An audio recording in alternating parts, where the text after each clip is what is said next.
risk to get bit. I'm not gonna get bit.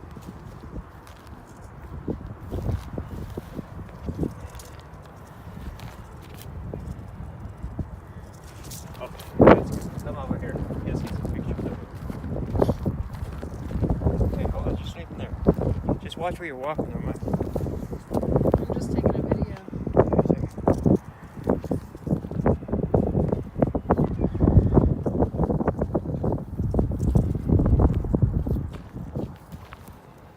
Catch him, man.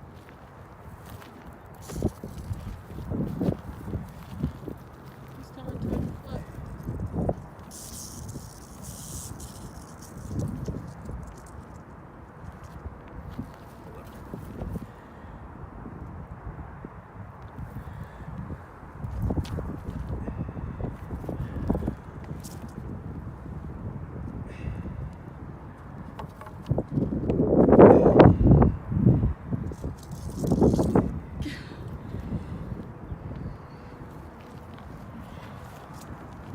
Hold on, I guess.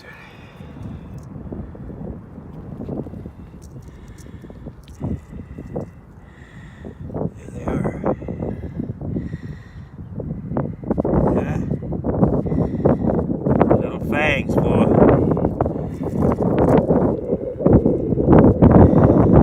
Yes,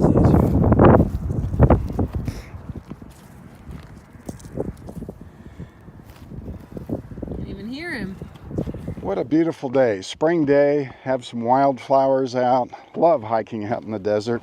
You know, my great uncle Cliff brought me out here. It's been over 40 years ago to show me this rock wall. And I'll tell you, I was sure impressed then. And I continue to be impressed. Let's take a look. I see it right over here.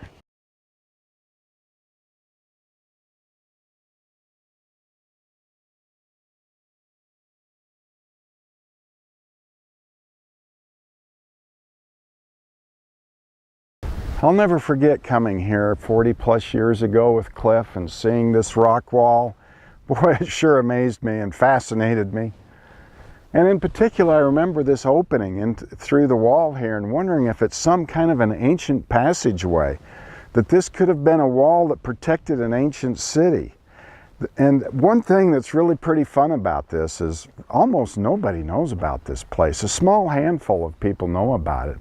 And those that have come out here, they look at this and they think of the obvious. This has to be the wall of an ancient city. And it sure appears that way, doesn't it? But in order to be confident with that, we need to use the scientific method and think through things and make observations and make a decision for ourselves. So let's get started with that. The main wall is about 150 yards long, is up to 20 feet tall, and is typically about 2 feet thick. Looking at this wall here, it's really interesting to see how it's put together, isn't it? And from here down, it certainly reminds me of the photos I see of Rockwall, Texas.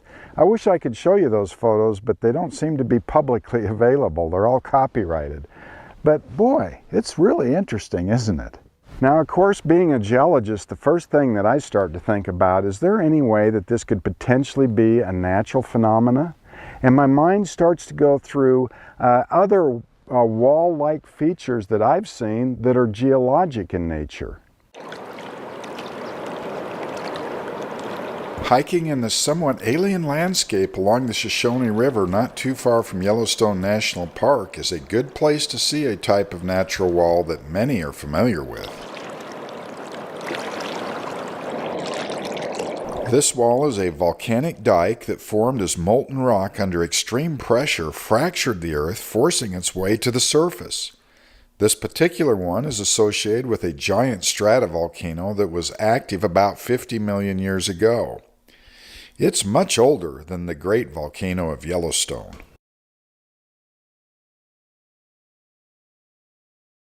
I've gone along this wall and looked at it carefully with my hand lens on a few places, and I can tell you it's not volcanic, so that's interesting.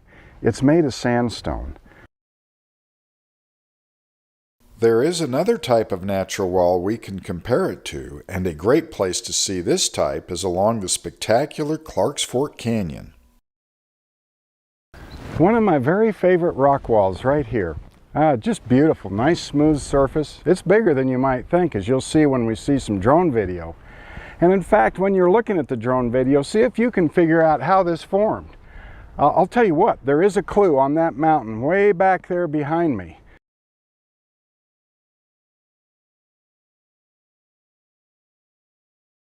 Alright, well, I'm adding to the video here. I'm in a higher vantage point, but here you can see the curvature, but if you were over there a little more, you'd really be able to see the arch of the remnant and the characteristics of the cedar. I never cease to be amazed at the beauty of our Earth and the variety of processes that occur to create such inspiring landscapes. Understanding these processes and the deep time involved helps us appreciate the landscapes we encounter in a much deeper, more meaningful way.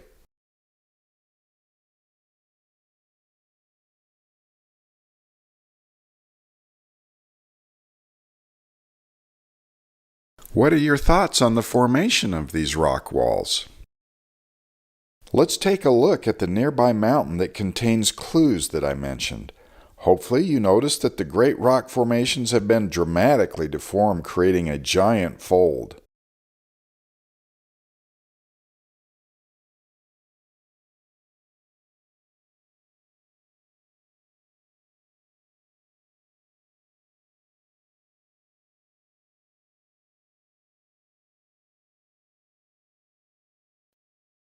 All through this part of the fold, the rock layers are vertical or nearly so.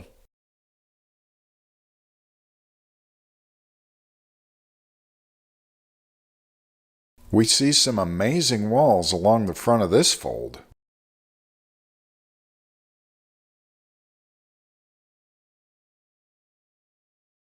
Back at the red walls, we see evidence for a great fold that has been deeply eroded.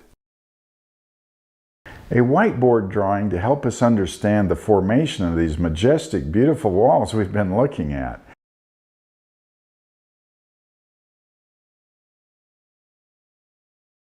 It's a cross-sectional view, so I have my little tree here growing on the ground. So this would be ground level across here, right? And then up to the mountain on the right with this big fold in the mountain.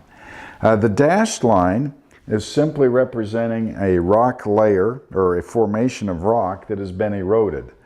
Like here and here, it's been eroded away back down to here. I could draw many of these dashed lines because all of this has been eroded to the present configuration. Rain's heading my way here soon, it looks, so I've got to wrap this up. But isn't it amazing to think about the series of events that occurred to form this wall here?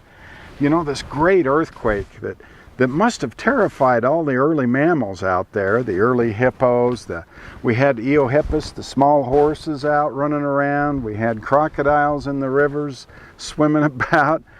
And then this happened. And can you imagine if you'd have been right on top here where this great crack opened, fissure opened, and fluidized sand shot up to the surface and boiled out in a big wall like this?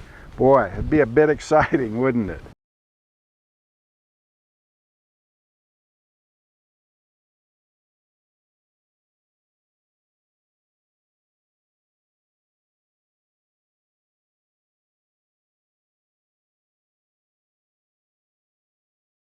Chapter 31. And it came to pass in the 11th year, in the 3rd month, in the 1st day of the month, that the word of the Lord came unto me, saying, Son of man, speak unto Pharaoh king of Egypt, and to his multitude, Whom art thou like in thy greatness? Behold, the Assyrian was a cedar in Lebanon, with fair branches, and with a shadowing shroud, and of an high stature, and his top was among the thick boughs. The waters made him great. The deep set him up on high, with her rivers running round about his plants, and sent out her little rivers unto all the trees of the field. Therefore his height was exalted above all the trees of the field, and his boughs were multiplied, and his branches became long, because of the multitude of waters when he shot forth. All the fowls of heaven made their nests in his boughs, and under his branches did all the beasts of the field bring forth their young, and under his shadow dwelt all great nations. Thus was he fair in his greatness, in the length of his branches, for his root was by great waters. The cedars in the garden of God could not hide him, The fir trees were not like his boughs, and the chestnut trees were not like his branches, nor any tree in the garden of God was like unto him in his beauty. I have made him fair by the multitude of his branches, so that all the trees of Eden that were in the garden of God envied him. Therefore thus saith the Lord God, because thou hast lifted up thyself in height, and he hath shot up his top among the thick boughs, and his heart is lifted up in his height, I have therefore delivered him into the hand of the mighty one of the heathen. He shall surely deal with him. I have driven him out for his wickedness.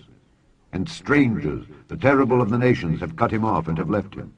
Upon the mountains and in all the valleys his branches are fallen, and his boughs are broken by all the rivers of the land, and all the people of the earth are gone down from his shadow and have left him. Upon his ruin shall all the fowls of the heaven remain, and all the beasts of the field shall be upon his branches, to the end that none of all the trees by the waters exalt themselves for their height, neither shoot up their top among the thick boughs, neither their trees stand up in their height, all that drink water. For they are all delivered unto death, to the nether parts of the earth, in the midst of the children of men, with them that go down to the pit. Thus saith the Lord God, in the day when he went down to the grave, I caused a mourning. I covered the deep for him, and I restrained the floods thereof, and the great waters were stayed.